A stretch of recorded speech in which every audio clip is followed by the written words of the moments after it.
றாங்க. அங்க ராஜி, மீனா 2 பேருமே மீனாவோட ரூம்ல வந்து ட்ரெஸ் எல்லாம் மடிச்சு வச்சுக்கிட்டு இருக்காங்க. ஆனாலும் மீனா சொல்றாங்க, "பாத்தியா நான் சொன்னேன்ல மாமா வருவாரு, வந்தோடனே கூப்பிடுவாரு, எனக்கு பிடிச்ச ஸ்நாக்ஸ் வாங்கிட்டு வருவாருன்னு சொன்னேன்ல நம்மளுக்கு" அப்படின்னாரு. அப்படின்னு மீனா சொல்லவும், "ஆமாக்கா நீங்கள் சொன்னது கரெக்டாக இருக்கா அக்கா, வாங்கக்கா கூப்பிடாரு போவோம்னு."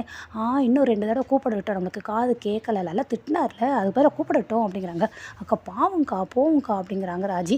"சரி வா போவோம்" அப்படின்ட்டு ஒன்று சீக்கிரமாக ஓடி போகிறாங்க. ஓடி போயிட்டு, "கூப்பிட்டீங்களா மாமா?" அப்படின்னு மீனா கேட்குறாங்க. "ஆமாப்பா" அப்படிங்கிறாங்க. "இந்தாப்பா" அப்படின்னு சொல்லி கையில் கொடுக்குறாங்க. "என்னம்மாம்மா இது?" உடனே, "இந்தாப்பா உனக்கு பிடிச்ச ஸ்நாக்ஸு சாப்பிடுப்பா" அப்படிங்கிறாங்க.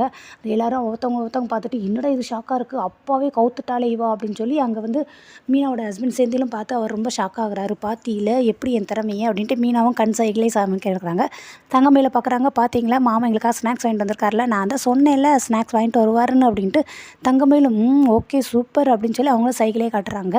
அதுக்கடுத்து இவங்க ராஜி, மீனா 2 பேரும் பக்கத்தில் இருக்காங்க. அப்போ வந்து பாண்டியன் சொல்கிறாரு, "இப்போ எங்கப்பா என்ன எங்கே போகிறீங்க?"